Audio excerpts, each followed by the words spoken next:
Shalom Ubracha, Shakadosh Baruch Hu, il vous donne la santé, la joie, la prospérité, si Dieu veut. Il faut savoir que les tzadikim, on les appelle le Beth Amikdash. Hema Echal Hashem. C'est eux les Beth Amikdash. Vous savez, à l'époque de Beth Amikdash, Akadosh Baruch Hu, il avait de la peine de voir comment les Juifs, ils disaient sur eux-mêmes qu'ils sont des Beth Amikdash, alors qu'ils ne suivaient pas le chemin de Akadosh Baruch Hu. C'est quoi un Beth Amikdash? Le Beth Mikdash, c'est la maison sainte. L'explication de Beth Hamikdash, c'est la maison sainte. Voilà, c'est ça le mot, la traduction en français de le Beth Hamikdash. C'est la maison sainte. Et c'est la maison du bon Dieu. Maintenant qu'il n'y a pas de Beth Hamikdash.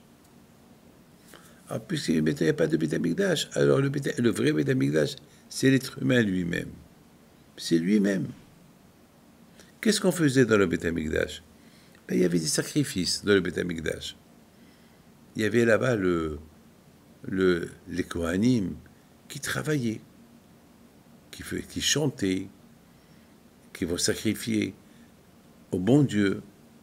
Il y avait là-bas la Kétoret, l'encens, qui sentait bon. Il y avait là-bas les Lévi'im qui chantaient. Et c'était la maison du bon Dieu. Là-bas, les gens, ils venaient uniquement pour se sanctifier. Ils venaient uniquement pour apprendre comment eux, ils vont devenir un Beth Amikdash. Comment chacun, il va faire des sacrifices. Lorsqu'on fait des mitzvot avec ferveur, avec beaucoup, avec d'humour, avec joie, alors tu accomplis ce que le Beth Amikdash représente. Et aujourd'hui, qu'il n'y a pas le Beth Amikdash, alors c'est toi, le Beth Amikdash.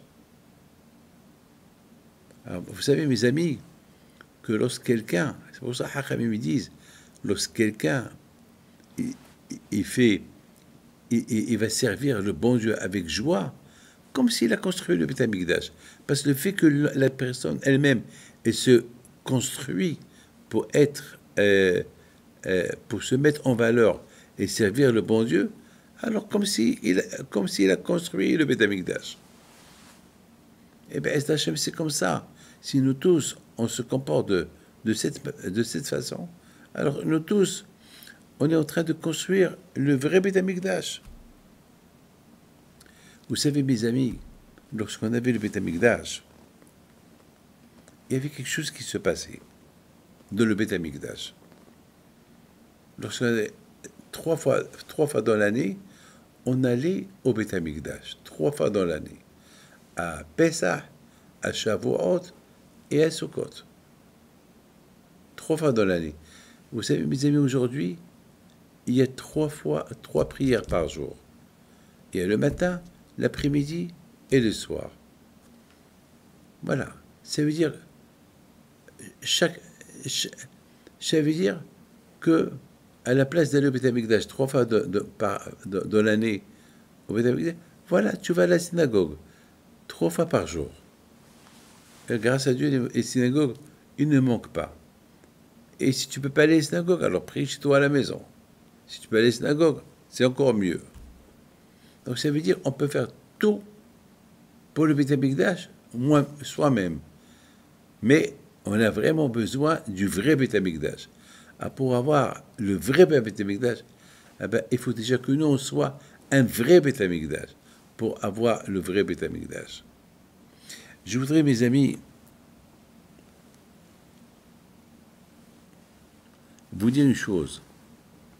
On dit que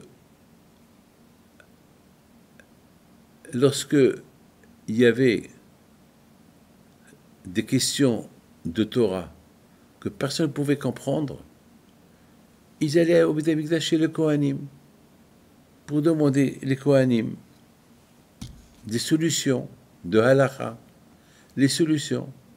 Bon, mes amis, aujourd'hui, il n'y a pas de Beth Amikdash. On peut aller chez les rabbins, à la yeshiva. On peut aller au consistoire. On peut demander des rabbins qui sont Kohen Gadol. Et on leur demande des solutions à nos problèmes halachiques. Vous savez, mes amis, le Beth Amikdash, chacun de nous, c'est un Beth Amikdash. Mais il faut savoir une chose, que malgré tout, on a de la peine que le Beth Amikdash n'est pas encore là. On a encore de la peine. Parce que ça veut dire qu'on ne s'est pas encore bien construit. Eh bien, Ezat Hashem, avec les deux Akadosh Baruch Hu, que chacun de nous, il fait un effort. Regardez, mes amis, combien ça va mal dans le monde aujourd'hui. Je crois que Bémet, aujourd'hui, on a besoin de Mashiach. On a besoin de Mashiach. On ne peut plus. On ne peut plus. Regardez, il y a des guerres de partout. Ça va mal, vraiment. L'argent, il tombe, la vie, elle devient chère. Les taux de crédit, ils augmentent. L'inflation, c'est vraiment... Et la guerre de partout, presque. On est en train de vivre une guerre mondiale. On est en train de vivre presque une guerre mondiale. On appelle ces temps-là les contractions de Mashiach. Vous savez que lorsqu'une femme, avant qu'elle accouche, elle a mal, elle a des contractions, elle a mal. Jusqu'à qu'on l'amène à l'hôpital, elle perd l'eau, et elle a mal. On lui dit, allez, pause. Jusqu'à qu'elle accouche, alors elle est libérée, elle souffle. Waouh, elle est bien maintenant. Eh bien, avant que Mashiach va venir, c'est des souffrances de Mashiach. Alors, qu'est-ce qu'il faut faire? Il faut pousser. Peut-être il faut pousser un peu plus qu'on est aujourd'hui. Mais Ezat Hashem.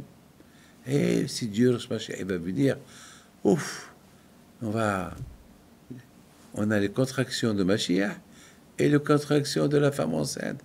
On compare la femme enceinte, les contractions de la femme enceinte, aux contractions de Mashiach. Be'ezat Hashem. On va vivre Mashiach. Be'ezat Hashem.